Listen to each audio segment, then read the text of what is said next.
Okay, good evening, everyone. This is John Asher in Leesburg, Virginia, for a very, very special national activist call, LaRouche PAC activist conference call here on the 21st of May, 2015.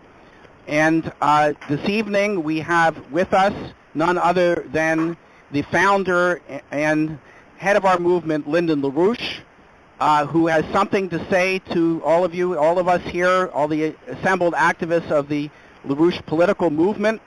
So I'm hoping, Lynn, that you're on, and I am not going to make any further introduction, and I hope that you can just go ahead and make your remarks and take the discussion from here.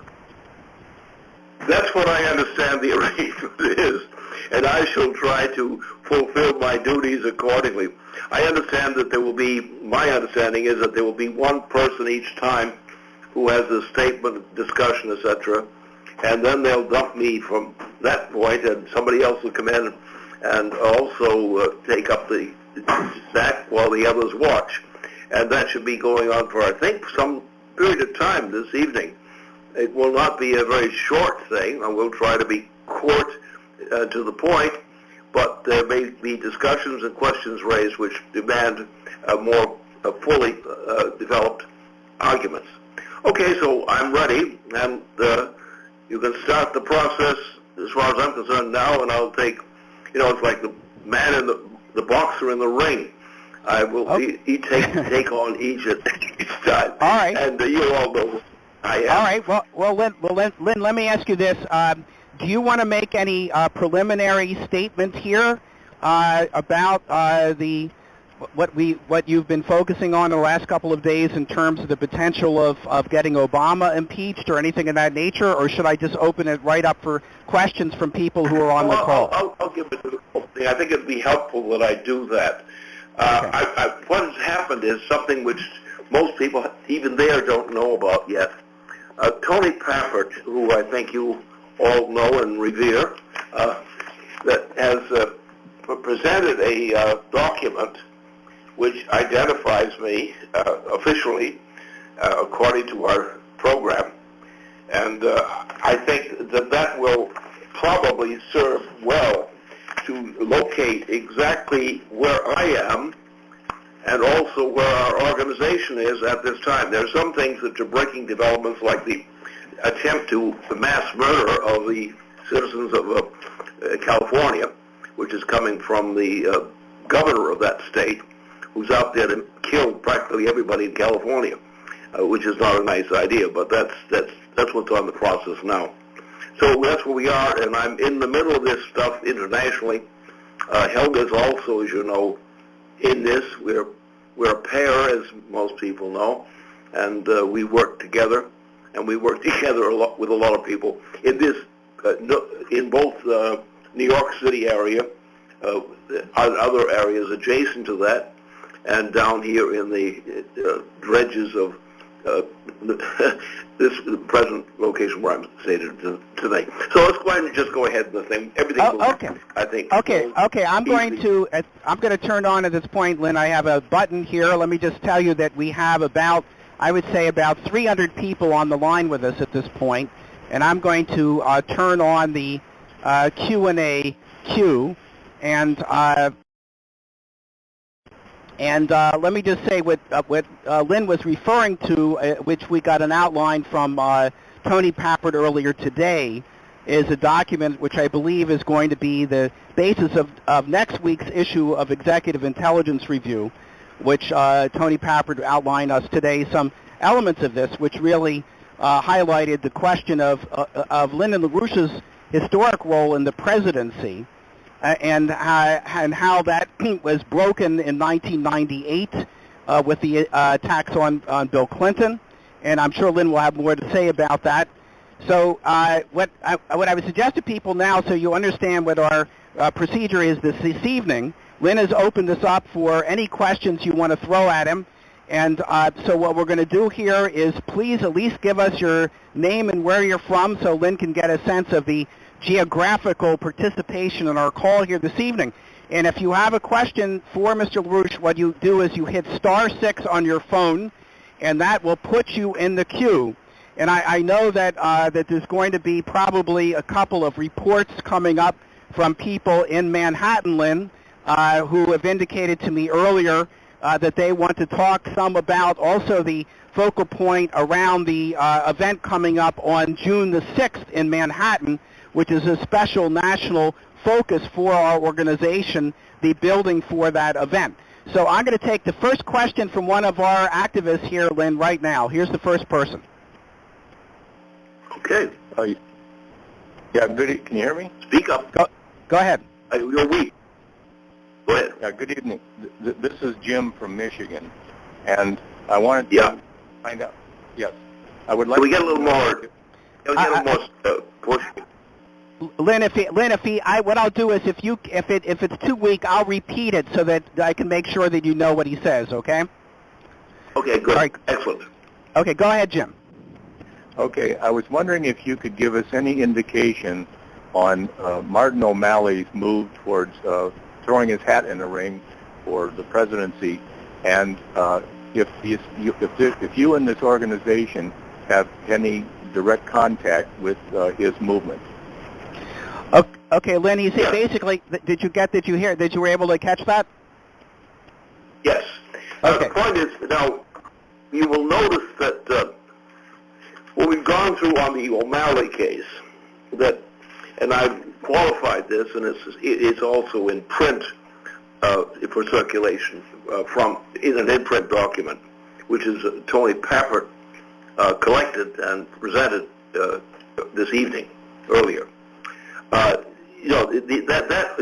part is absolutely clear. We have a policy, we have a global policy, in which features are included, such as California, the people of California and beyond, are now in a process of being subjected to mass media methods of destroying the citizenry of California. And so therefore, if the policy of the present governor of California is allowed to continue, you'll have an increasing rate of death and torture among the citizens of California. So we're at a point where we're in a fighting situation in California, but if you look on pages now, you will find that this is actually a policy which is more or less nationwide. And therefore, so we have a major fight, and a fight against a crook who is called the governor of California, who is called for the mass murder, in fact, of the citizens of California. And we are not going to, we don't like that, and we are going to do what we can to prevent such consequences from affecting people in California or in the United States in general. Okay. All right. Got another person up here. Here we go. Good. Okay. Hello. Hello, Lynn. This is Anthony Witcher from Lake Arrowhead, California.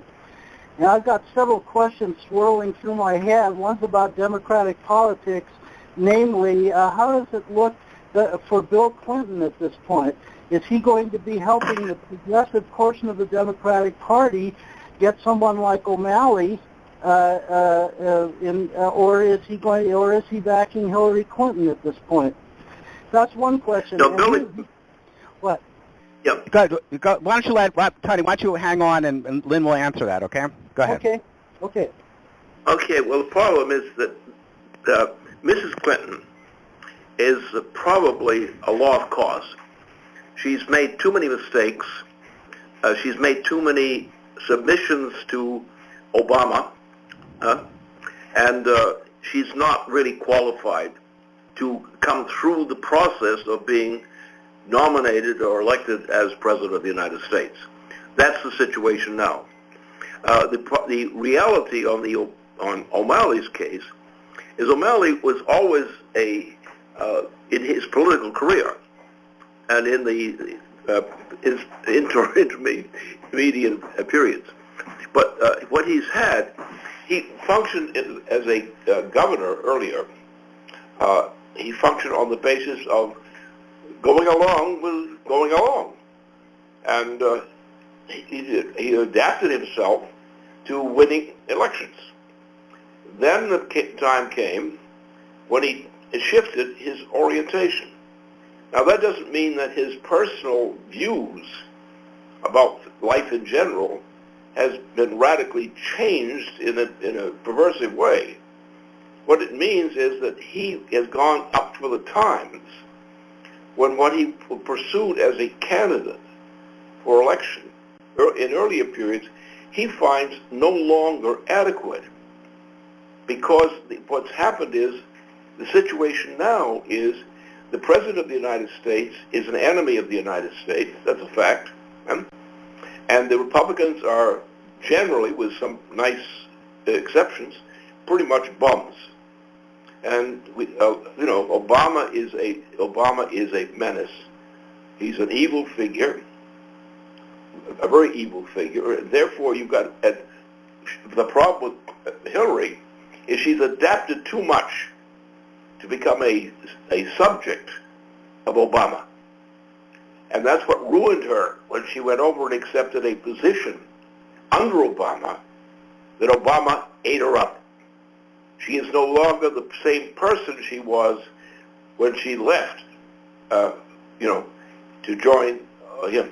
Now, I had talks with her at the time that she had entered her present position, or the president she lost, or gave up.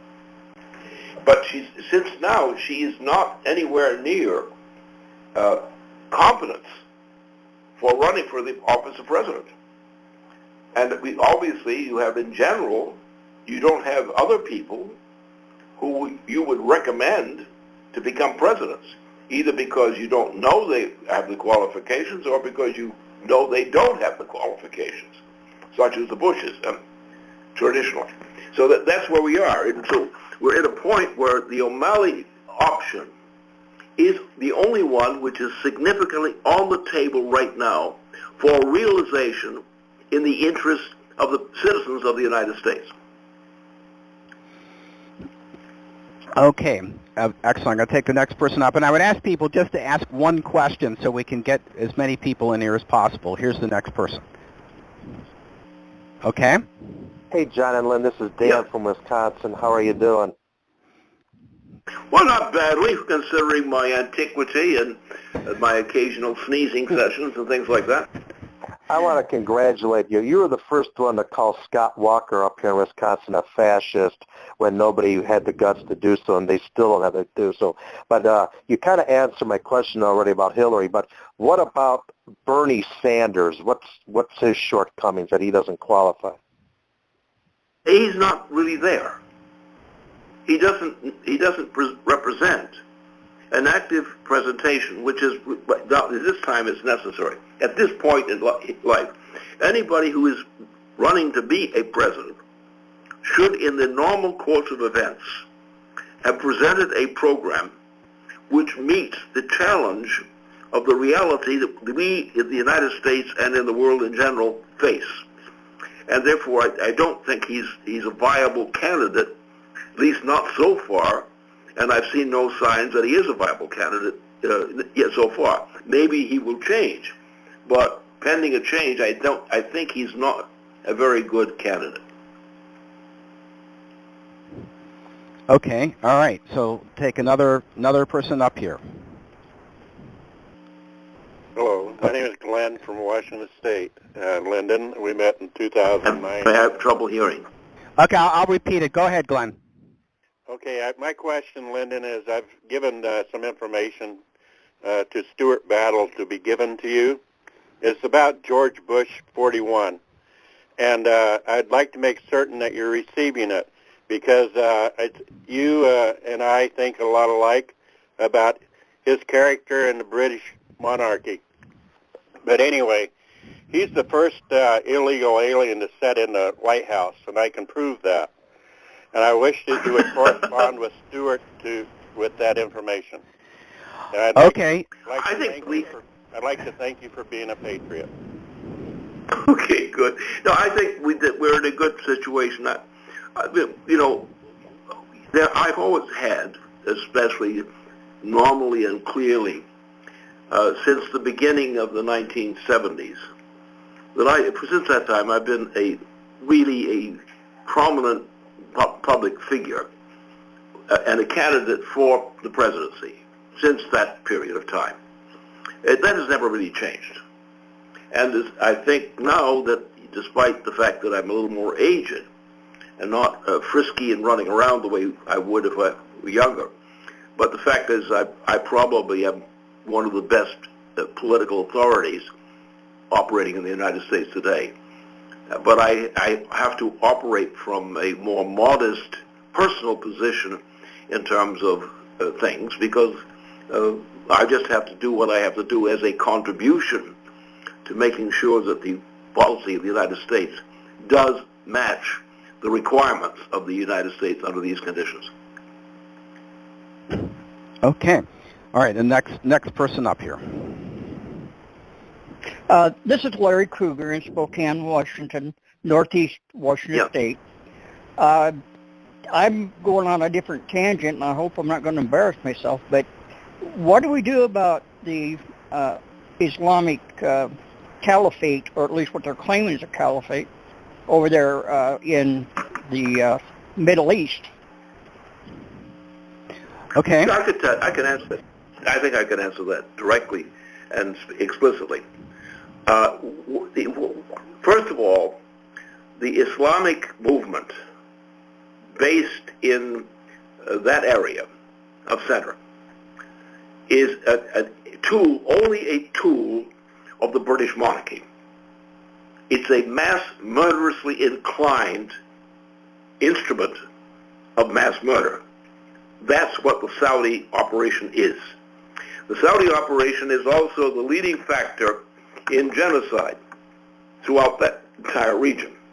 That is around the area of the Mediterranean Sea, Mediterranean area. And so therefore, this is a thing which is controlled top down and in great detail by the British monarchy, the British Empire and the monarchy. So it's merely a tool of the British terrorist system. And the sooner we get rid of that, the sooner people will get a chance to live. There's nothing we cannot tolerate a continuation of a British system which uses that system as itself as the means for running policy in the Mediterranean region. Okay. All right. Next person up here. Okay. Yep. This is William in Denver, and I'm having a hearing problem. Yeah. Well, William. Can you Can you say your question, because you're your sound is very light. Well, it's light from here. That's what the problem is. No, I understand. I can barely hear it also. But go ahead. What is it? What's the question?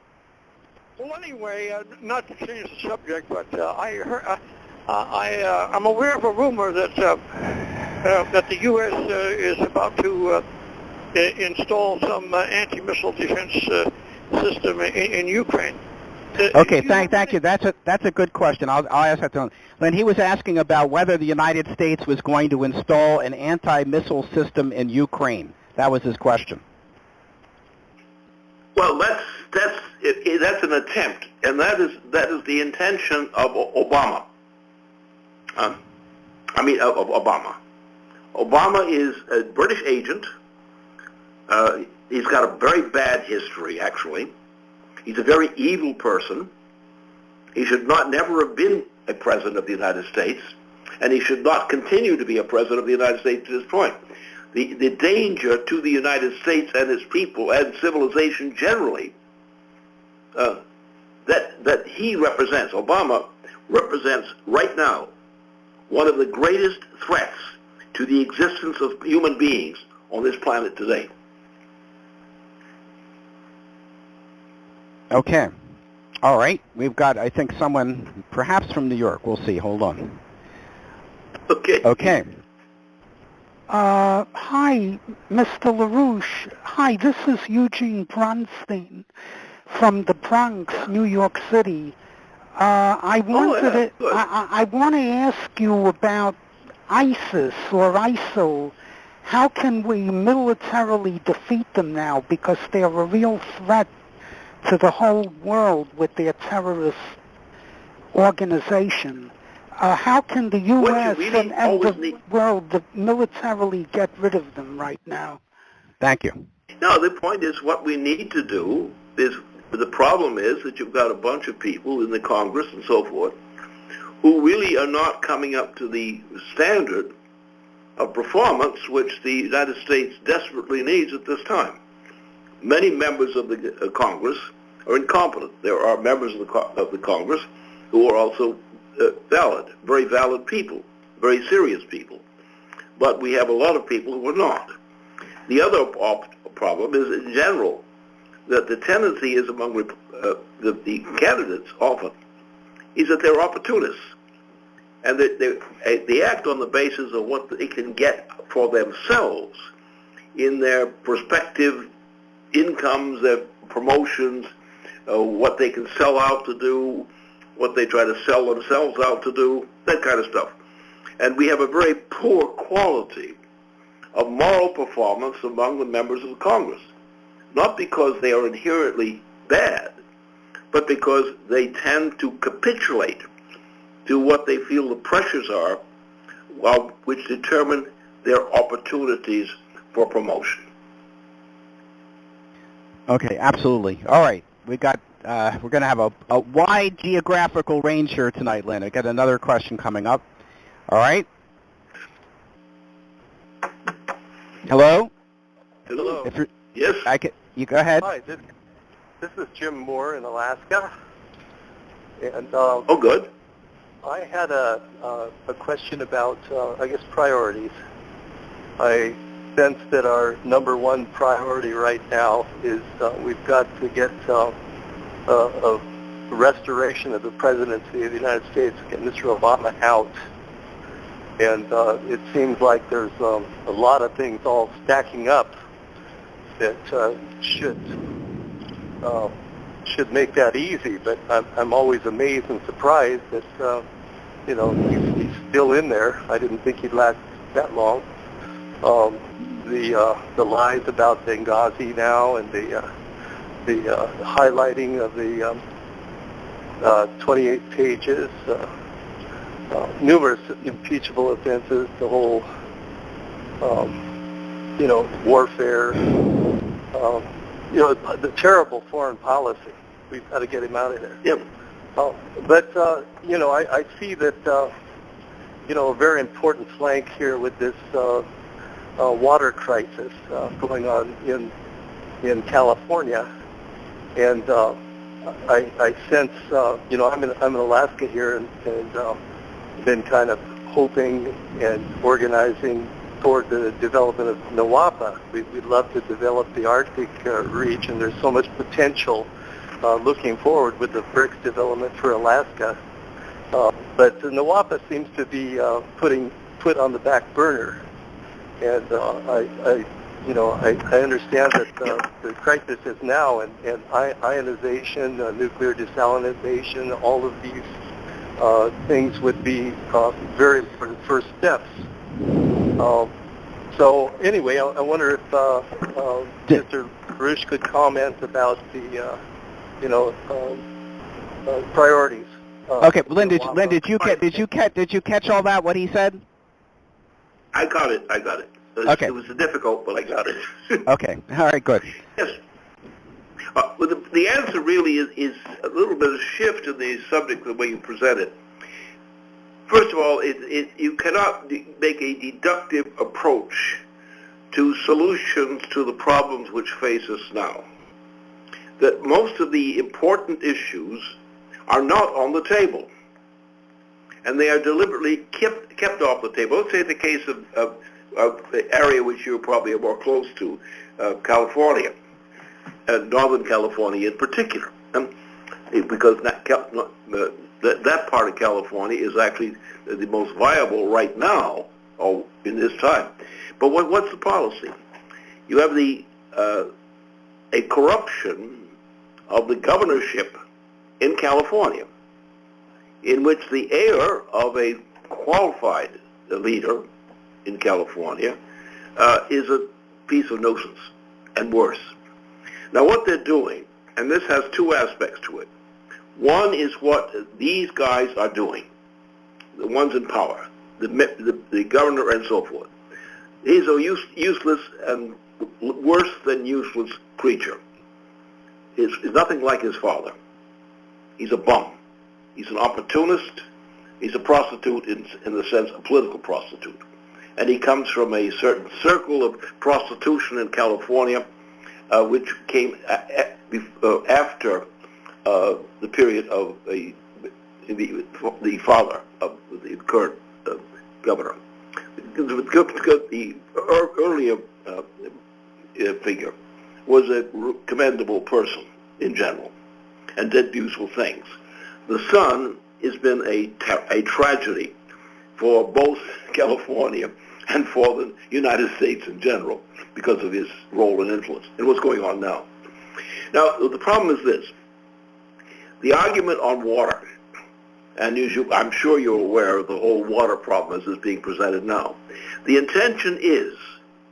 practical intention is to reduce the population of the United States and of other nations. In other words, it's a plan of mass murder of people in various parts of the world. And it's not just some people being murdered, it's a great majority of the population of the transatlantic region and beyond. The intention is for the policy in Europe, the governing policy, the British Empire most specifically. The British Empire is a genocide case organization. It's a pro-genocide case, and always has been under this reign. So the issues you confronted with are not the real issues.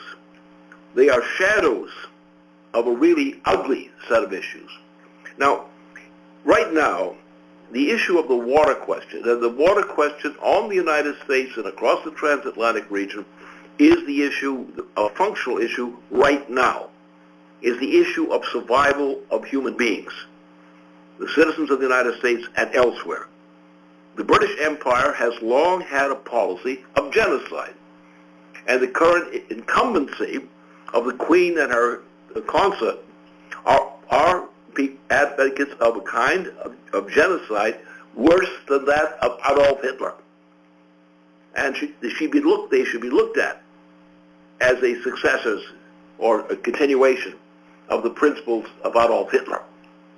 Hitler was just unfortunate in being defeated, but the British are still there, and they were the same thing that Hitler represented in terms of their policy. A little different. Saudi Arabia is the key instrument and tool of the British Empire. And that's the case. Europe is terrified, in general, terrified by a fear of the influence of the British Empire. That's a fact. What the good side, which is there, is that we have a new tendency in Eurasia. This means China is a leader of the world.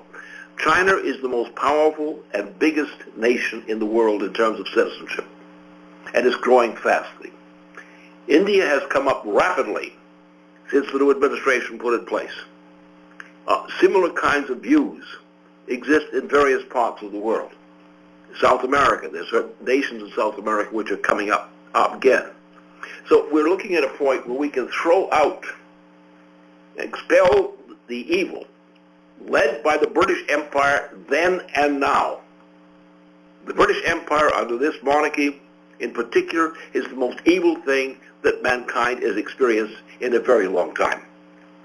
That has to be defeated. It has to be defeated by nations. There are many other things about this, but the key thing we have to recognize is this. There is a change in the water supply in the Trans-Pacific region and across into Europe. The water supplies needed by the population of North America in particular and streaming beyond that is a crucial matter right now. the threat to human life in the United States on the water issue is one of the leading issues. This is matched by the fact that the California governor and others are actually advocates of genocide, just as much as Adolf Hitler was. A little bit different in approach, but the effect is pretty much the same. So people the governor of California is a menace. And a lot of people in the Congress are also menaces on that same account. Their intention is to reduce the population of the United States greatly at an accelerating rate, to kill off citizens of the United States in particular. Why? Over the water issue and the food issue, which are closely related. So therefore, what we need to do is get rid of those skunks who are threatening the lives of most of you. Most of the citizens of the United States are now under a very serious threat of death coming from these sources. The water supply is being cut off. Now, the water supply being cut off in California and other locations means early mass death within the population of California. And the present governor of California is a leader in implementing that policy. So the question is, are we going to fight against these forces, the so-called green forces, the green policy? And the green policy, which has been, popular by many places today, is the keystone for mass murder of the population of the United States and of other parts of the world, around the world. And that's what we have to deal with. Okay. All right. That's clear. So let me take another person up.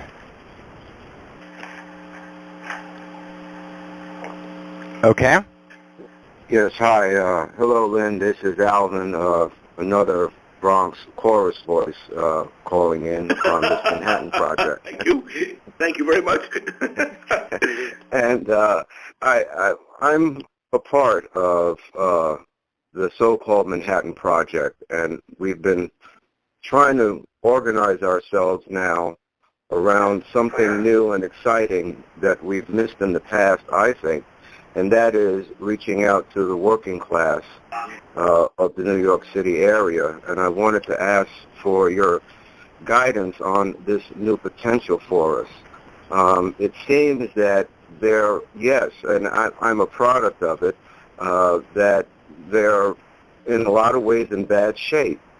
Yet there's some really good people, and they need to be truly organized. And these are the folks I think can help us win the day on a local and national level and spread. But it is, of course, a real challenge and requires a lot of patience. And I was wondering if you could help us here in New York as to how we can begin to rally these individuals to our cause. Well, New York essentially gives the most opportune opening for success. As a matter of fact, since the October of last year, I have shifted the policy of our organization nationally. I don't know if all people have caught up with it, but that's what I've been doing. And in order to build around New York City, that is Alexander Hamilton's legacy, as opposed to those from the southern parts of the United States who were presidents who weren't worth much. And we have a lot of presidents on record who ain't worth much, who never were. Only a few of them. So that's the general problem that we face. And that's the problem we have to look at and deal with. So what we're doing right now, and what I've been doing since my policy turned in, as saying, here's the solution. Go back to Alexander Hamilton. The principle of economic development and policy of the United States is that which was formulated by Alexander Hamilton. The Alexander Hamilton policy, which is the policy intrinsic to all competent people in the New York area. That's it. That's the center of the United States, is New York City. And you have a spill back from New England, for example, and some other locations. But the basic thing that here is the law, the conception of law, is that which was continued by Alexander Hamilton. And it is the Hamiltonian principle which we are applying to Manhattan. We're not fully out of it, but we have picked out those kinds of people who represent the natural heirs of the policy typified by Alexander Hamilton, and the economic policy and the social policy. Because there were very few presidents in the United States during that time, and even up into the present time, very few presidents who really deserved to be presidents. And the problem is most of them have been weak or just unable or rather stupid. And so therefore, the way we can organize and rebuild this nation is by understanding what forces in the course of the history of this nation represents the policy making, the policy shaping of the United States Constitution. And the most reliable point for that, single point, is probably a certain section of the Manhattan population and people around it. They are the actual implicit center of the organization needed around New York City. Despite all the other problems that exist in New York City, there's a very powerful, large minority of citizens in the vicinity of Manhattan who represent the potential leadership en masse of the recovery and rebuilding of the United States. And that's what I'm committed to. This means that we have to understand not only what that segment of the population means, we have to understand what the means are that we have to apply to make that thing work. In other words, this is the point. When you look at the history of the United States and the presidents, most of the presidencies of the United States were tragedies, or worse. There have been a few great presidents, exceptional presidents, but in the majority, the presidency is usually occupied by a skunk. Okay. All right. Okay, we got more discussion here, Lynn. Here's the next person up. Hello? All right. Oh, am I on the line? Yes, you are. Go ahead. Okay, I'd like to know why we have an 1848 railroad system in the United States of America with the same gauge track that they had when they first put the train across the United States. When countries even like the Soviet Union has wide track railroad that can carry much more cargo, much more passengers, why don't we combine the interstate highway system right away with a railroad system to connect and possibly make our country much more economically sound, and also reduce auto traffic and the cost of moving food and passengers. Okay. Where are you calling from, sir? I'm calling from New York. I'm calling from the Bronx, Pelham Parkway area. JD is my name. Okay, thank you. Okay. I'm aware of these things, very acutely aware of these things, and painfully acutely aware of these things. You have to look at the history of the United States, and there's a very specific characteristic which should call our attention. That is that what has happened is that except for a handful of presidents of the United States, a relative handful, most of the presidents were skunks. Why? Because the British Empire, directly and indirectly, as in the case of the Confederacy, which was a British instrument. Much of these nations, from Virginia on down, have never had a record of true patriotism toward the United States. They are still, in the main, Southerners, and they are corrupt in that way. Not that they intend to be corrupt, but they don't know any better.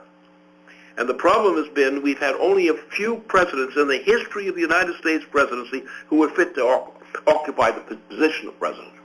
You just look at the record. About a dozen, slightly more than a dozen presidents were actually qualified to be presidents. Most of them weren't. They were either incompetent or they were maliciously incompetent. And so therefore we come to a point where we have to recognize that the United States is not just the United States in name. The point is we are at the point where a new development is occurring around the world. It's called the BRICS. It includes Russia, it includes China, it includes India, it includes some leading nations in South America, and so forth. These are the nations which have moral viability. They may not be perfect, but they have, on balance, a moral option. Europe is a disaster. Not because Europe has to be a disaster, but because it is made to be a disaster. And we would like to correct that. These are the realities. So we come to a point where we need to provide a leadership, and it's not a matter of how many people are involved. There has to be a leadership inside the United States and beyond, which presents to the future of mankind the options, available options, which can remedy the disaster which has been centered globally around the British Empire since as long as the United States has existed. Therefore, the destruction of the British Empire and what it represents, including the Saudis are nothing but mass murderers who operate under the orders of the Queen. And we have most of the European nations have a streak of cowardice in them, which is really awesome. So what is needed is what we can do in terms of what the legacy of the United States is. And the legacy of the United States is a real one. It can be reactivated and brought forth as a force if we want to do it. And that role of the United States and the people of the United States who represent that role have the means available to them. And I'll just be concrete. Let's take the case of O'Malley. Right now, O'Malley was in a sense, for some time, an ordinary presidential candidate, unqualified to be a president. But in a recent period, he changed his role, not his intentions, but his role.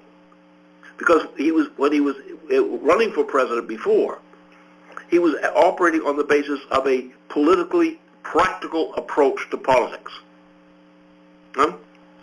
Now when the crisis has come in, the Obama case has come in, O'Malley has gone beyond that, and with some other leading figures in our system, has recognized that there has to be a change. And if you look at what he's done recently, you see those change visibly, those changes.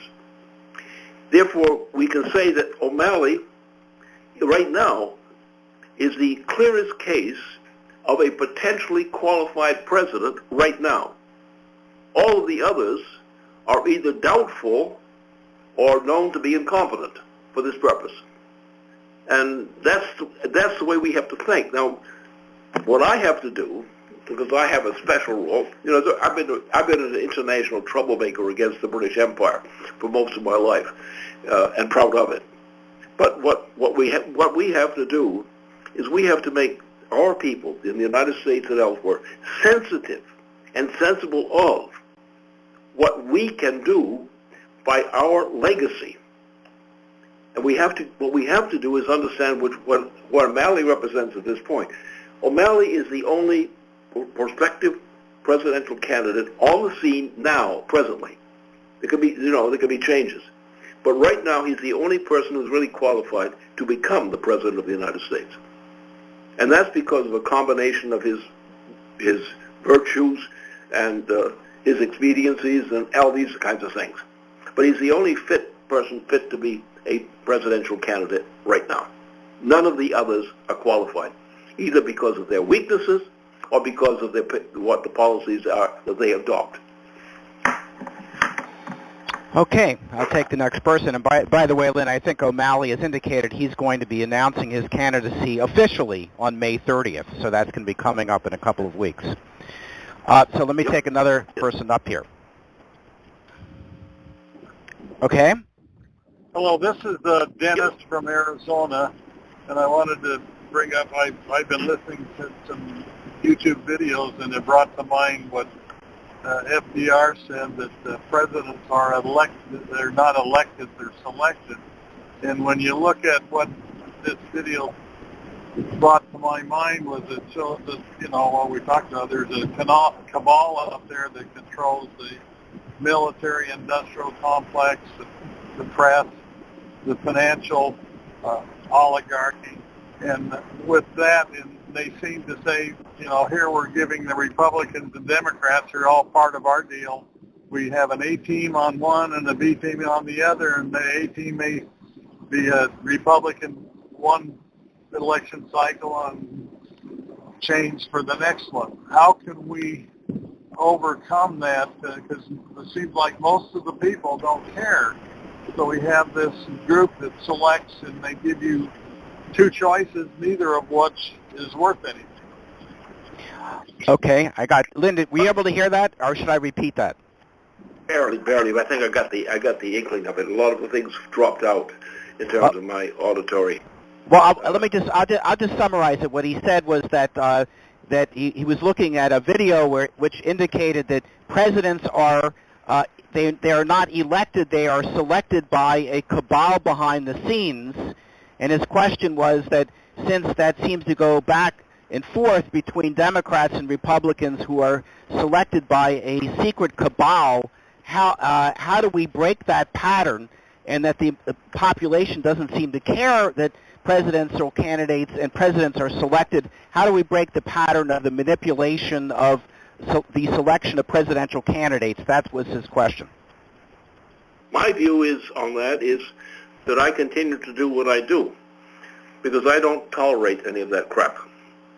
I recognize what the corruption is in the United States. I recognize the weak-kneed character of our leading politicians. That doesn't mean they're bad people by intention. It means that they use the word, you have to be practical. And when somebody says as a candidate for something or other, or member of Congress, you've got to be practical, I know they're not honest. They may wish to be honest. They may wish to do something good, but they tell you that wouldn't be practical. And therefore the belief in practicality instead of truth is the problem. And we've got to a point now where the people of the United States, right now, based on what we can stimulate around the idea of Manhattan, around New York City, New York City is absolutely crucial to save the United States. It always was. This was defined very clearly by Alexander Hamilton. And if you look at the Hamiltonian policy as he laid it out, particularly his four principles of economy, the only thing that's ever done any good for the economy of the United States has been based on consistency with a Hamiltonian policy. And you can look that up in the four statements he made and what he did. That's why he was assassinated by the British Empire, because he was a threat. He was a threat to the British Empire. And when he was murdered, we didn't have a decent president in the United States until just after Alexander, our President John Adams. So that's been the history. Lincoln was another case. Franklin Roosevelt was a major case. When mysteriously those guys got pushed out of the way or assassinated one way or the other. And the problem has been that the people who have courage or don't have enough courage in order to defend those presidents or presidential candidates who are qualified to lead the nation to its proper destiny. And it's the cowardice of the practical members of society who give in and thus open the gates for our tyrannies of people like the Bushes. I mean, the Bush family, that is the followers of Prescott Bush, the Hitler backer, Prescott Bush, his family is the one that created the worst evils of the 20th century.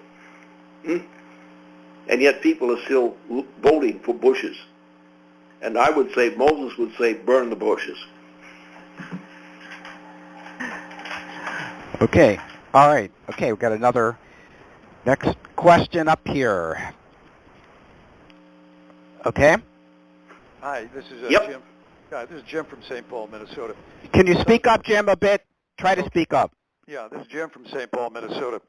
You touched on some of this, but more specifically, given the cohesion of the BRICS countries in their financial and economic development, including the banks, etc., are they as cohesive in their military backbone as, say, Putin is, who's really getting the pop shots aimed at him, given the ABM systems and Poroshenko's threats, and just how close is Putin to telling these guys enough is enough? Okay, I think it's time to give you some bad news, but it's not necessarily bad news in the long run, because accepting the fact that it is bad news may prompt more people in the United States in particular to recognize they have to do something to change things. And the problem in the United States often is that because of the educational system, let me break off there and come back to that. The problem has been that there was a turn in the history of civilization which came at the point of the beginning of the 20th century. The 20th century was a period in which the moral and related qualities of the citizen of the United States and of Europe generally was degenerate, and has been increasingly degenerate ever since that time. There have been fluctuations like Franklin Roosevelt's presidency and a few other things. Our other presidents, a few other presidents who were good. I've worked with some presidents who were very good. They may not have been the best, but they were good, and I have worked with them. And I regret the fact that they were knocked out of control and the Bushes were put in instead. And mostly the Bushes have been the problem. And I would say that Moses would say, burn the Bushes. Get them out of the political system. That's the problem. We are faced with the fact that the government of the United States is mismanaged. And it's mismanaged because of opportunism and cowardice. But the more particular thing is that the idea, the principle that was set into place with the beginning of the 20th century, in that time, the United States and its people, its education, its system, has been in a progress of generally steady rottenness. That is the incompetence of the minds of our citizens, and I mean all layers of citizens. They're incompetent. They don't know they're incompetent, but they say they've got to do it because it's necessary for their benefit to go along, to get along. In other words, go along to get along is the essential satanic principle. Go along to get along. Instead of going, say, you have to respond to what you can understand to be the necessary laws, the necessary policies of nations and of ourselves in particular. The corruption of our nation is terrible and has been increasing ever since, recently, since the first Bushes were brought into the presidency. The children and grandchildren of Prescott Bush, the Hitler backer, who was the grandfather, shall we say, of the Bush family, politically. And that's what the problem is. And the need is to understand what we must eliminate from this legacy, because there have been very few presidents were qualified actually to be entrusted to the presidency. Very few. And that's been the legacy. And the British Empire has been the agency which chiefly has maintained that policy.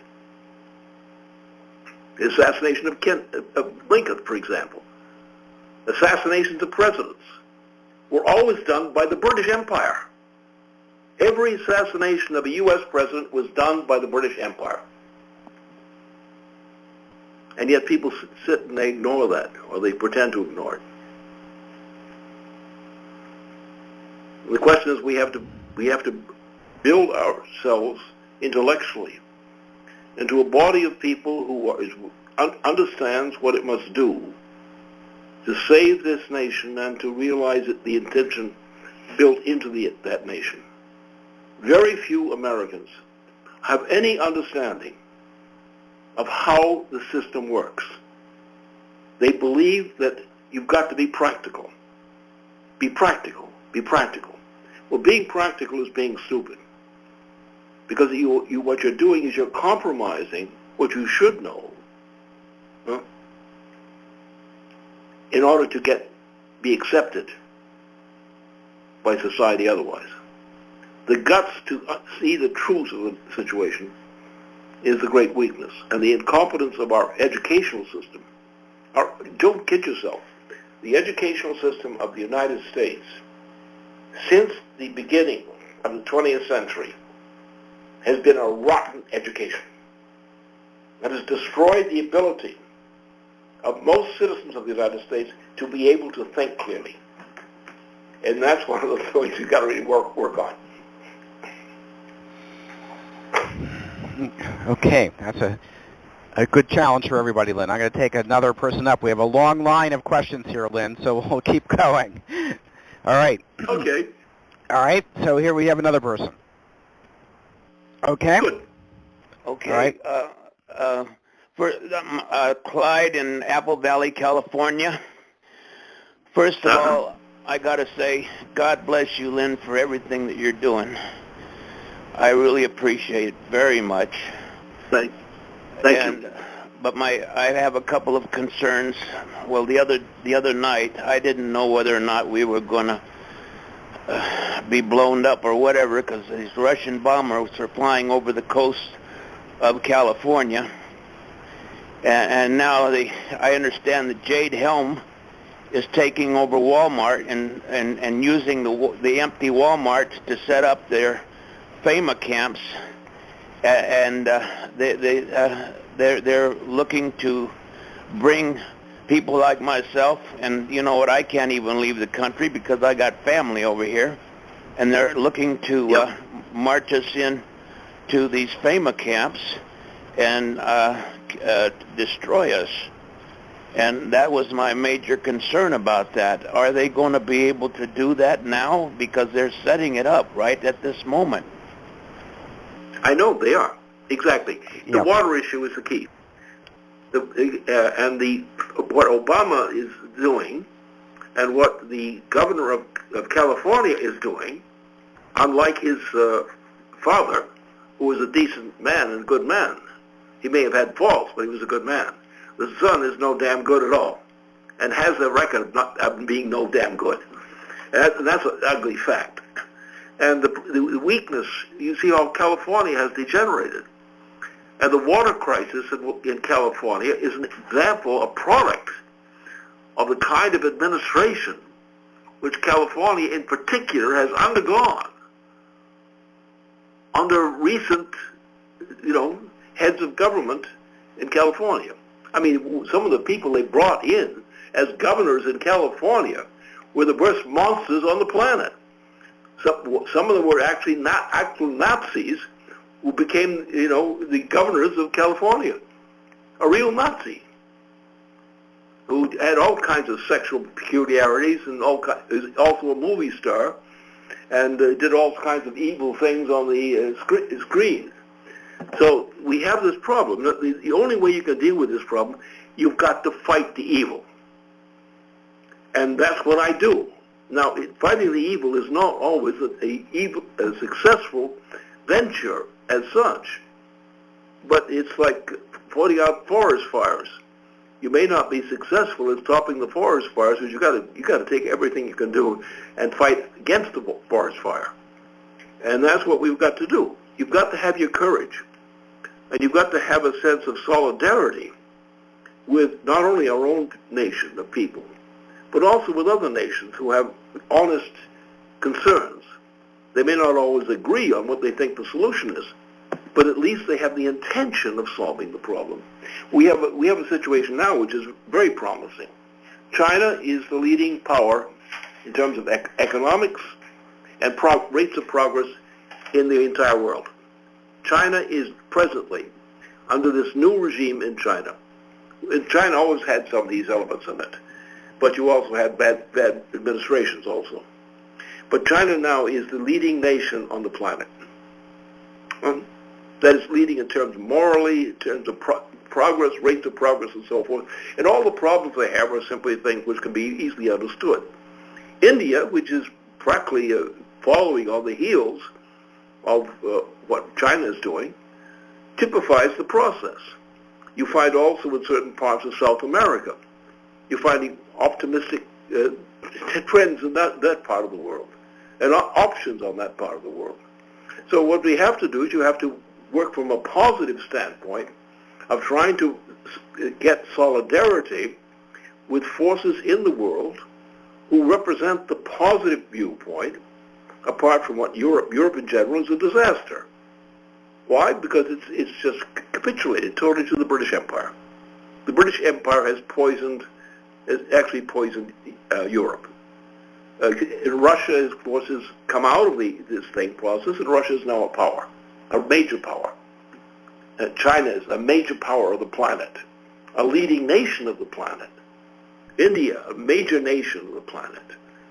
Other than Egypt is come to a revival, a very promising revival, and things like that. So we have to actually always go with, it's like fighting a war. And I've had some experience with, not that was fight out there shooting people, but I've also been involved in fighting wars. And I put a lot of risk in myself also sometimes in fighting wars. But we are fighters against this crap. And we're not enough of us. So I would hope to increase the number of people who are inclined under these present circumstances to realize we have to fight. You can't sit back and complain. You've got to find out some way. Either you fight or you find some friends of yours who will come out and do the leading of the fighting. That's the secret of this whole thing. That's great, Lynn. Inspire your neighbors. I think that's a tremendous challenge for everybody on the call here this evening, Lynn. And just to mention it, my friends in New York, they know this, but I'll reiterate this in terms of what Lyndon LaRouche just said, in inspiring your fellow neighbors. We have a very big focal point coming up with the event in New York on June the 6th, which we want to turn into a national event, but I just mentioned that in terms of one of the focal points for our organizing, and I'll say this at the end of the discussion also.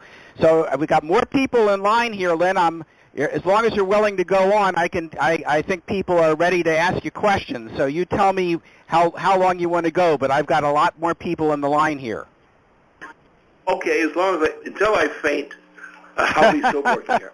Okay, all right. All right, here we go with the next one.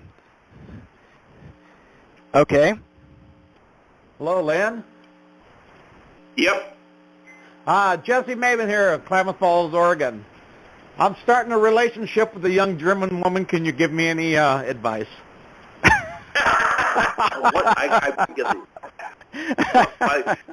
My hearing devices were not functioning adequately at that moment. You can recast that so I can. I can tell you what he said, Lynn. He said the gentleman said he's starting a relationship with a young German woman. Can you give him any advice? Well, I would say you have to cultivate your insight into your options. I wouldn't want to make any blanket statement on that subject. I think some of the ladies of Germany also have worries. So you don't have to put it on the other side only. They also have worries. The point is, what we have to do is we have to make nations which are now frightened or which feel that they have to follow a track of corruption or opportunism, as it's called, and they don't have the guts to stand up for what they should know is right. They say, well, I know that some people think this is right, but look, I'm a poor person. You've got to give me some breaks here. I can't do good things. I have to somehow, if I have to cheat a little bit, I'm going to cheat because I got to take care of me. So their sense of social outlook is rather impaired, and it's not really all their fault. You look at the conditions of life in most parts of Europe. Look at Spain. Look at Portugal. Look at Italy. Look at much of the conditions in France. Look at the conditions in many parts of Germany. Look at what's happening to the Greeks. Look at these issues. And obviously, these nations are terrified. They're crushed. And the opportunists are trying to parasitize their own neighbors and friends. What we have to do is we have to keep a moral force of influence from among nations and groups of people who really understand that we have to fight to get rid of the British Empire, to shut down the Saudi Empire, which is nothing but an extension of the British Empire, and other kinds of scoundrels. We have some of the most evil, most clearly satanic people on the planet, which are centered in whole areas of the world, which used to have people who were not necessarily in the best condition, but at least had some sense of moral quality in their idea about the nature of mankind. What you're seeing now in the Middle East, you're seeing the most horrible kind of genocide is spreading throughout this whole region. What Obama did in North Africa, Obama is one of the most satanic, evil persons on this planet. That's a fact.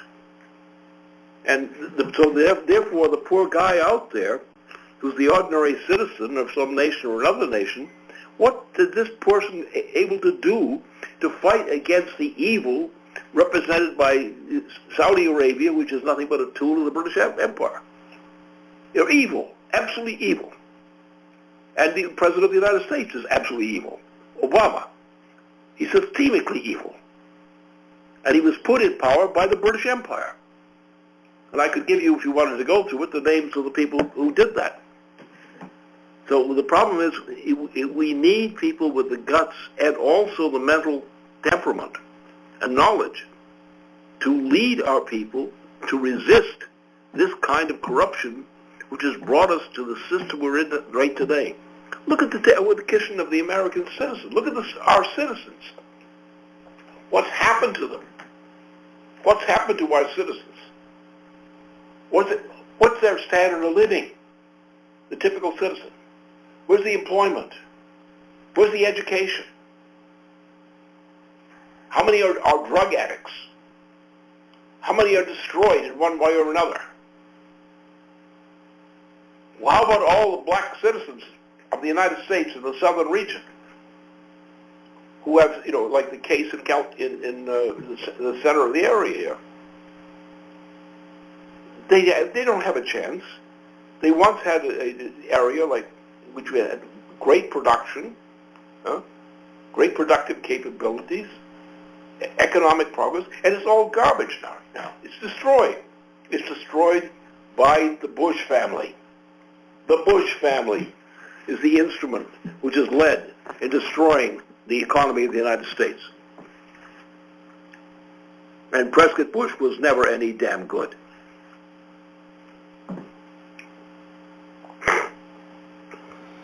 Okay, we've got another person up here. Okay? Oh, yeah. Can you hear me okay? I think I can hear you. We can struggle along with this one. Okay, this is Tommy Sawyer from Dayton, Texas. Okay. Can you hear me better there? Yeah, go ahead, Tom. It's weak. Okay. Let's struggle through this thing. See if we can get some intelligibility from the transmission. You answered the first question I had in my mind about O'Malley. But what I wanted to ask is, now, is this ionization, is it active now? I mean, are they using this anywhere around Texas to to bring... Can you recast that because I'm getting very... Sure. Tom, go ahead. Is that your question? Yeah, we're getting flooded out. I'm just wondering if they're tapping them rivers now. Texas is real big on privatization, and I know those are private companies that do that. Right. Okay. Okay. I got the question. So Lynn, what he was asking is he was wondering if what Ben Deniston has been developing on ionization, if that's yet gone into effect anywhere. Well, it's going into effect, but this is a complicated problem. It's a scientific effect, and it depends upon the breadth and depth of the implementation of the policy. What he's done so far is a revolution. It's a revolution which is necessary. It's a revolution which could save many parts of the nation. It could save California from the destruction which is hitting it now. It could be done. But the present governor of California will not let that happen. The present governor of California is prepared to commit genocide against the people of California. And don't kid yourself about that. What he is doing. This man is a genocidalist. And he doesn't belong in office. And these are the kinds of problems that we have to deal with. We have to actually fight the forces of evil. And I'm afraid the current governor of California has manifested himself explicitly out of his own mouth as an agent of evil on the water question and other things. And they plan to destroy, to commit genocide against people. The California governor has now committed a policy which is actually genocide against the people. And do you want to let that happen? Do you want to let that go? Do you want to allow that to continue? Do you want to support it? Do you want to say, oh yes, oh yes, oh yes? Or do you want to say this guy has to be thrown out of office?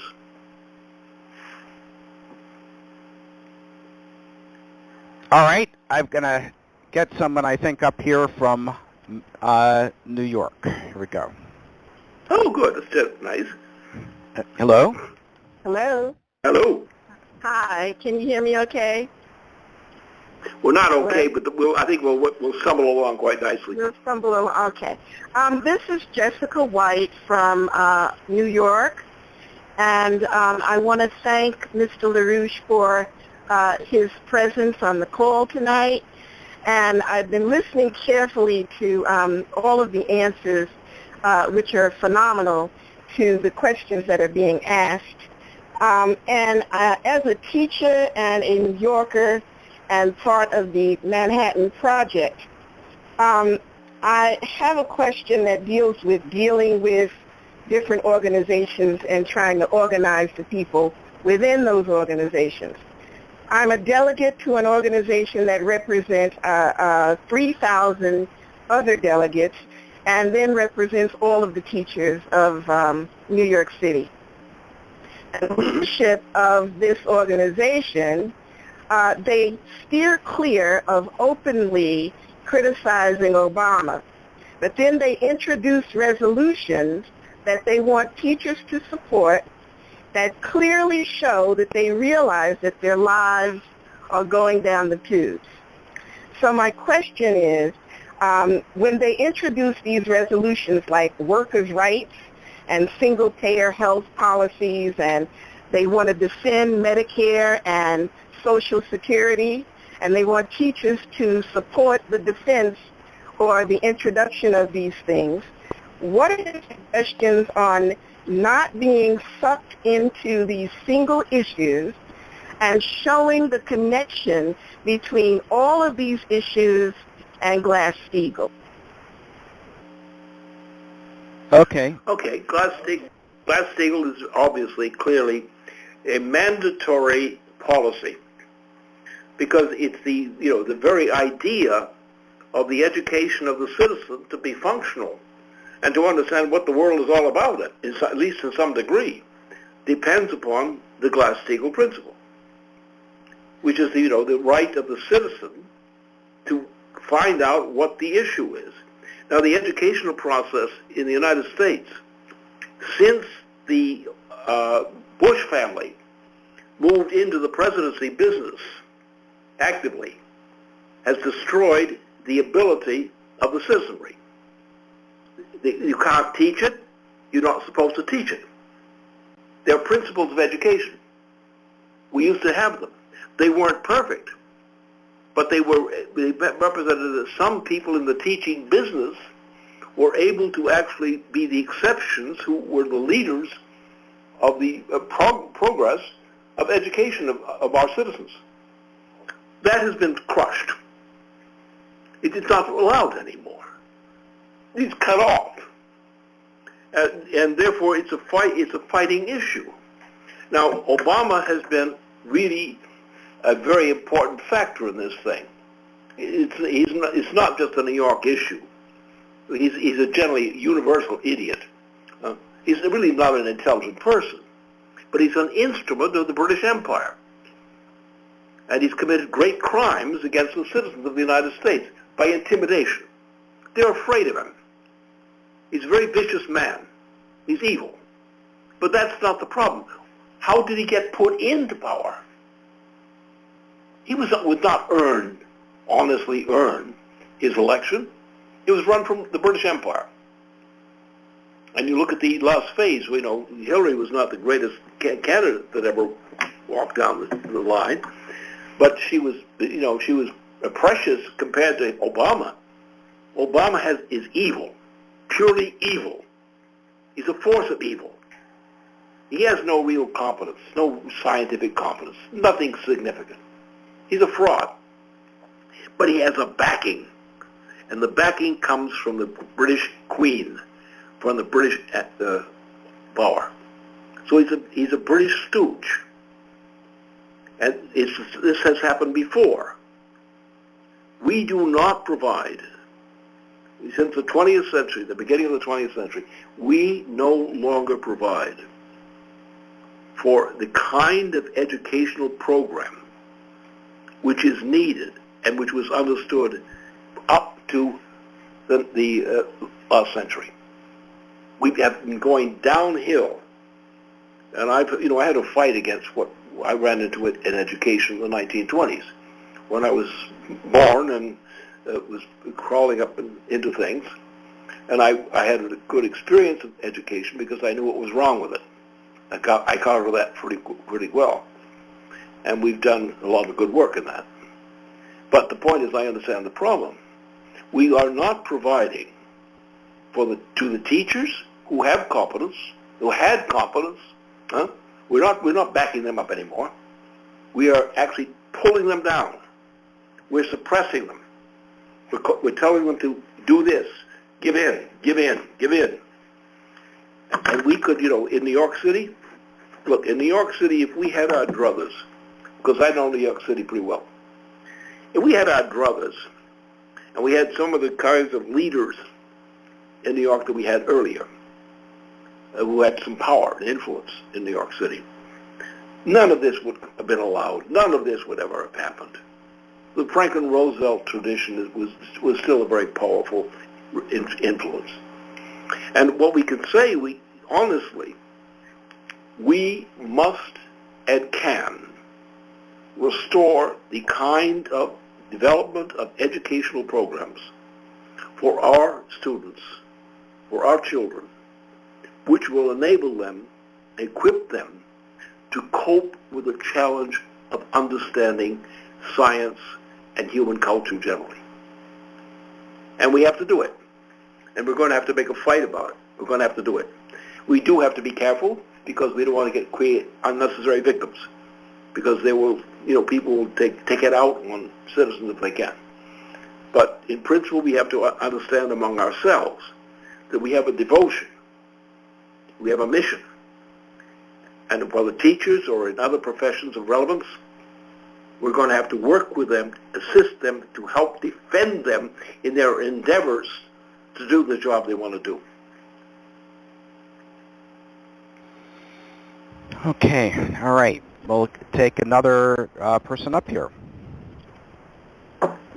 Okay. Good evening. I'm suburban Philadelphia. My name is Catherine. You spoke to the issue of water being the problem to do away with this people in California and elsewhere. There is another equally important issue that I think a lot of people may not be aware of, and we just have to look up. It's weather geoengineering, or what some people call chemtrails. Can you address that, please, Mr. LaRouche? And thank you. Well, what we have is the answer to that is we have the galactic principle. Now, the galactic principle was not something which was discovered as such. It was not invented at some point. It was invented a very long time ago. But the galactic system is the system that enables us to develop the water system which is necessary for human life and for related things. What has happened now is in California, for example, the program is to prevent the development of the water program. We know, and we have experiments to show it, we have scientific principles which we know, galactic principles, and what the whole water system of the planet Earth, is located in this location. And that's where the water comes from. It comes from the galaxy, not from Earth. Yeah, there's water on Earth, but this main stock of water for mankind comes from the galaxy, from the context of the galaxy. Now, this is well known among scientists, but it's denied by politicians, the current politicians. They're lying. There is no reason why we cannot introduce a water reform which is based on galactic considerations, and to use the technologies which the study of the galactic process. Remember, the water system of planet Earth is located in the galaxy, the dominant part of that, located there. The question of managing life on Earth often involves the management, the ability to manage the galactic process. Now that is manageable. There are ways you can get at the management. There are also policies by which we can improve the water purification, because it's not just the water, it has to be processed in a way in which it can do the job it has to do. So there's no reason for allowing what is happening in California in particular, in the adjacent areas. There's no reason for that to be allowed to continue. It only exists because people like the governor of California is murdering the citizens of California. Because the California crisis should not have developed had the known science been applied to these questions. Now, the knowledge of these principles is limited. That's unfortunate. But the correction could be made. The solution can be found. The means exist. And close associates of mine are associated with this venture. So there's no excuse for accepting such a condition. Well, I think, Lynn, in that respect, I've told some people that that these idiots who believe in global warming, they like to accuse their critics of being climate change deniers. I think we should accuse the idiots who don't agree with what you said. We should call them galaxy deniers, So we should call them brain deniers. Brain deniers. There you go. All right. All right. They were given a brain department. They threw it away. Okay. All right. That's definitely the case. So, okay, we'll take another person up here. Okay. Okay. Hello, my name is Philippe Solet from New York. It's a pleasure to finally speak with you, Lynn. My question is, how can we, the people, convince our assembly people to sign in Glass-Steagall resolution in New York, and how would that affect our fight? Well, my view is you don't have to go out and use physical violence, but you do have to do things and like Wall Street people. Now, Wall Street people generally, they're not really human. That is, they could be human. They have biological potential of being human, but they have chosen to avoid that use of that mechanism, and they would like to have money instead. The problem, of course, is that Wall Street, the money in Wall Street is worthless. But people still worship it. Why do they worship it? Because it's something they don't know anything about. It's a typical kind of problem. I think we can try to educate some people on this. But what the real thing is, look, in New York City in particular, which I know very well, I spent a lot of time in New York City in the course of my life, and after that. In New York City, we have a rich load of ordinary citizens who would probably a little more old nowadays, teachers and so forth, who know about these things.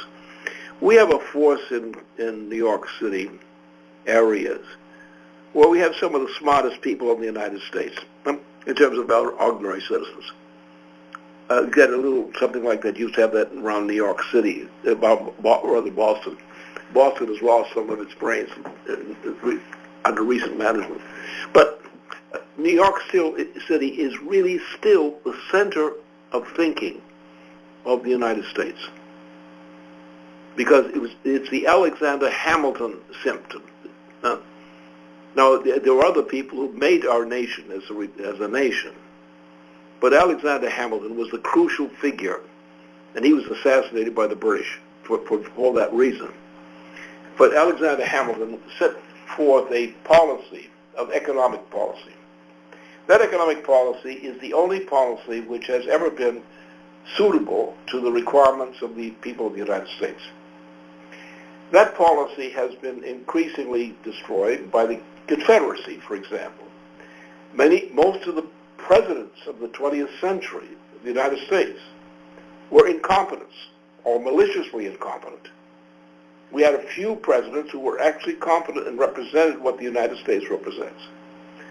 We have a concentration in New York City in particular among young people who had a decent education in those times. They were not always the richest or part of the population, but they were intelligent people. And they absorbed things. They had the ambition of being successful in terms of family life, in terms of the outcome of family life within the family itself. That was somewhat depressed.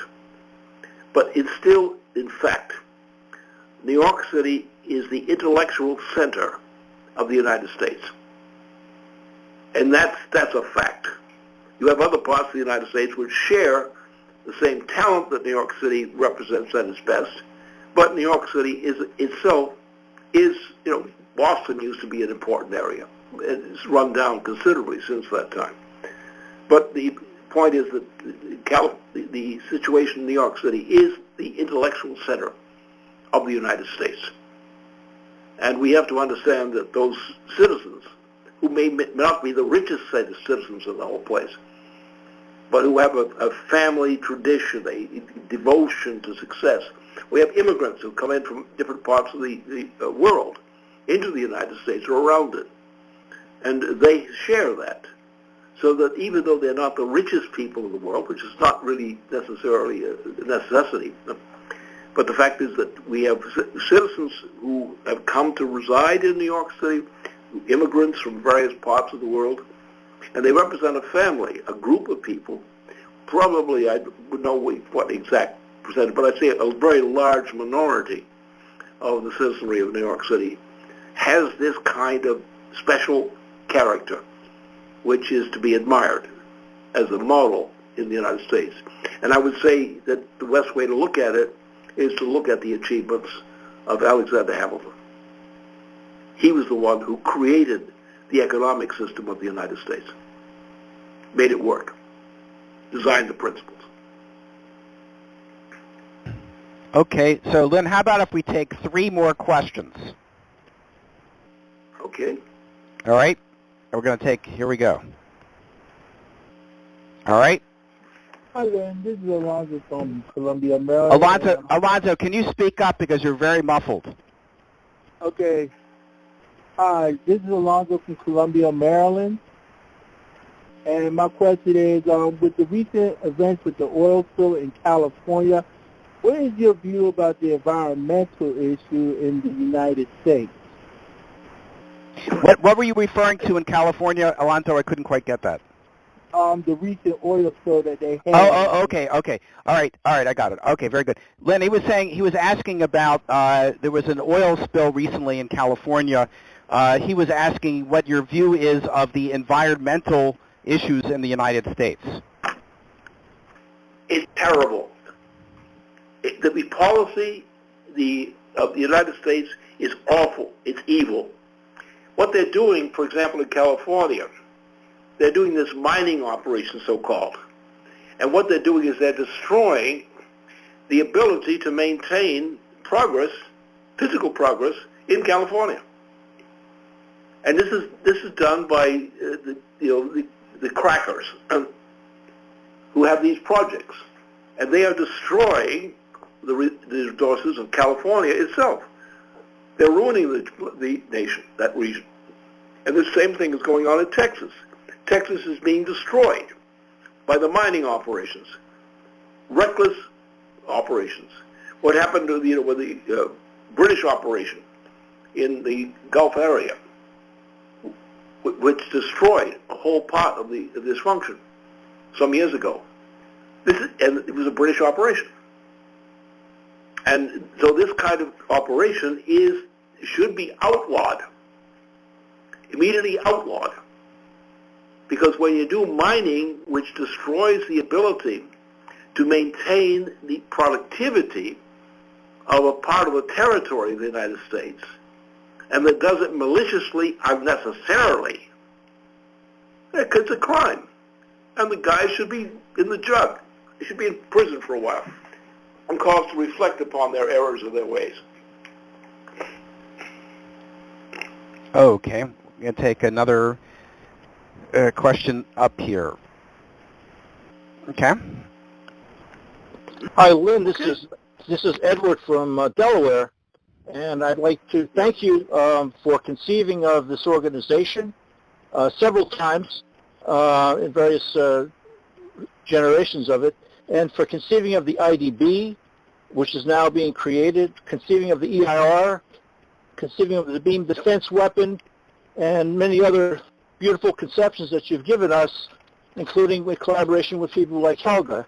And I'd like to ask you, how did you first find out about Vernadsky's work, since it's been suppressed? You can hardly find anything about it in our history, just like Leibniz was suppressed in his age.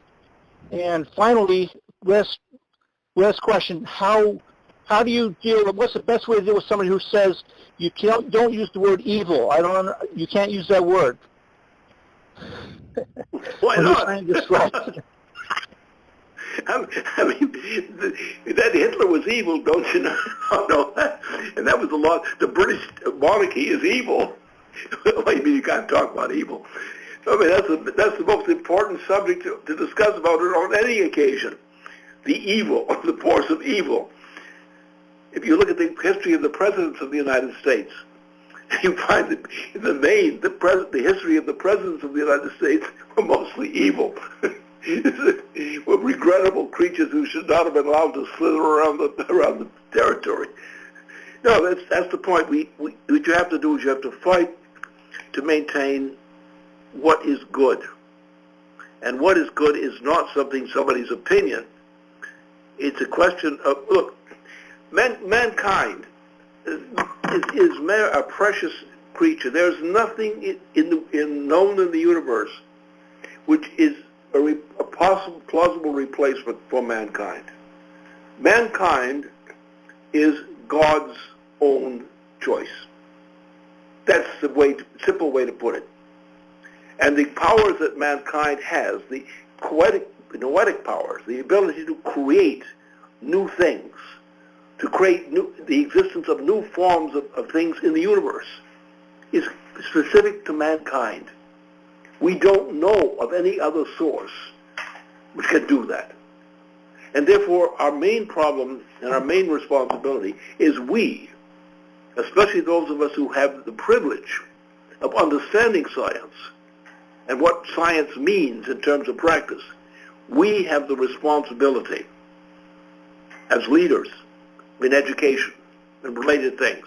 We have the responsibility of informing children growing up, adults, so forth, and giving them the insight into what mankind really is, what mankind can be. And we have to promote that and that knowledge and that outlook. We have to know what the great art is, why the common art today is such a trash. But the things that we could know, that we sometimes had known as mankind, these things must be understood, located, and supported. We need an educational program in that sense, which enables the average citizen to have access to the understanding of man's power to develop the universe, at least the nearby part, the galactic part. Okay. I'll take one other person up here. Okay. Okay. Hi, this is Patrick from Connecticut.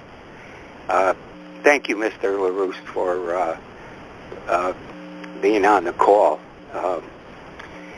I recently had a great opportunity to unite the small and large businesses in Connecticut. The governor of Connecticut proposed a $2 billion tax increase. They had a public hearing on May 11th in Hartford, and over 1,000 people showed up for it, and from all over the state.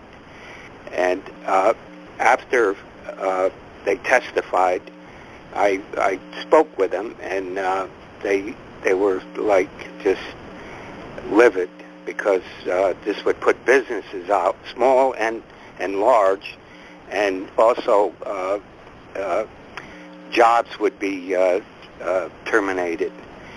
So my plan is to unite the majority of the people to uprise and join the LaRouche movement for peace, and give us the overwhelming unity for the American spirit.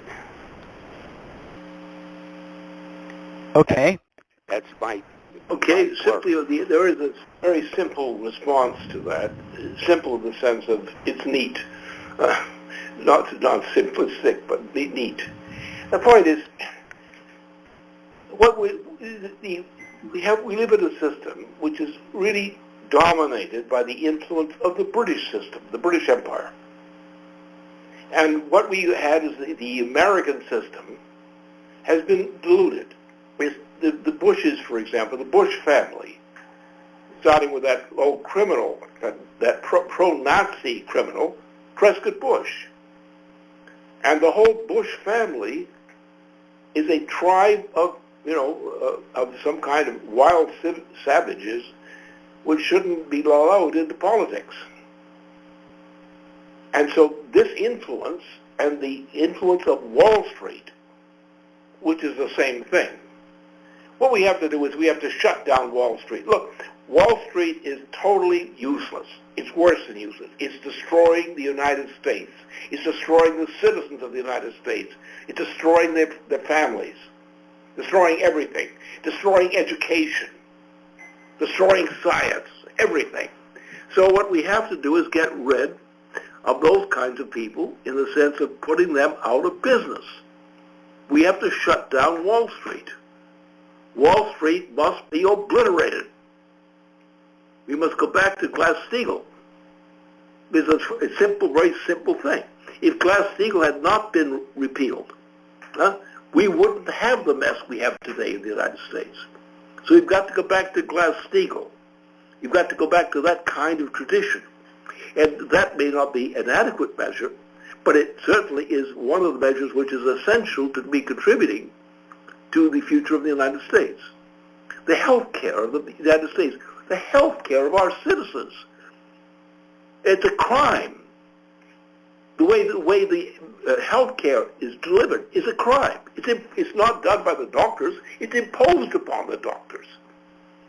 And the quality of medicine we used to have in terms of the standard of practice of medicine is being destroyed.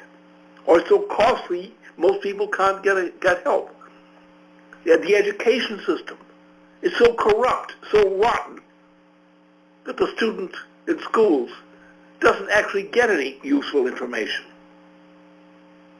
So we have to come to the point that we can even go to very simple things on the scale of comparisons and say that we've been cheated. And we've been cheated, especially since about the 1980. Since about that time. Since the last, and then we had Bill Clinton was actually a pretty good president. You may have criticized him on a number of things, but I know him personally well, and he's a pretty good guy. And he was one of the better presidents we had in the crop recently. So if we get back to some of those things that had been useful to the citizens of the United States, restored that, we would be moving on the way backward. Back up to what we had sought to do beforehand. And we can do it now. But what we have to do is mobilize our citizens who have the courage to recognize what their rights really are, what they have a right to demand really should be. And we have to get rid of Wall Street. We have to get rid of what it represents. We have to get rid of the bushes. As Moses would say, burn the bushes. Especially Prescott Bush and his outfit, and all the crooks which have taken over from the United States, and all the presidents which should never have been elected, because the best presidents have always been assassinated. It's the usual routine of the British Empire. So that's what we have the means. If we have the insight and the courage to see the insight that we should recognize, we can assemble ourselves around that cause. We can win. Doesn't mean it's guaranteed to us, but we have a chance of winning. And the chance of winning is the thing that's most worth doing. Okay. Well, I think, Lynn, with that, what you just said there is a fitting time to call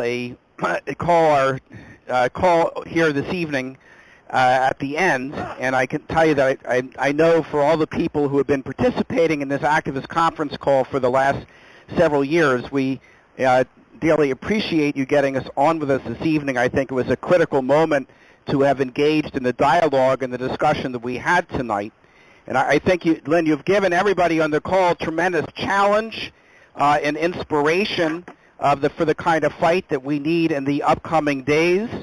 As I indicated at the very beginning, and talking with our coordinators up in New York, New Jersey, that they are particularly focused right now on the event on June the 6th, which is a day where we want to send a message to the world that the American tradition, Lynn, that you've identified in what you've said this evening, that American tradition is live, well, and growing.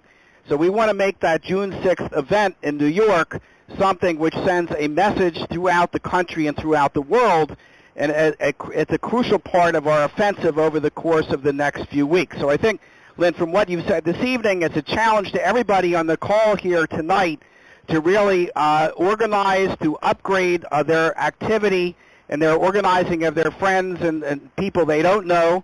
And I think we've got a very clear focal point around the revival of the presidency and the event we have coming up, which I would encourage everybody here tonight to really pledge themselves to build for. If you're in New York, we want everyone to work on getting 10 people to come to the event.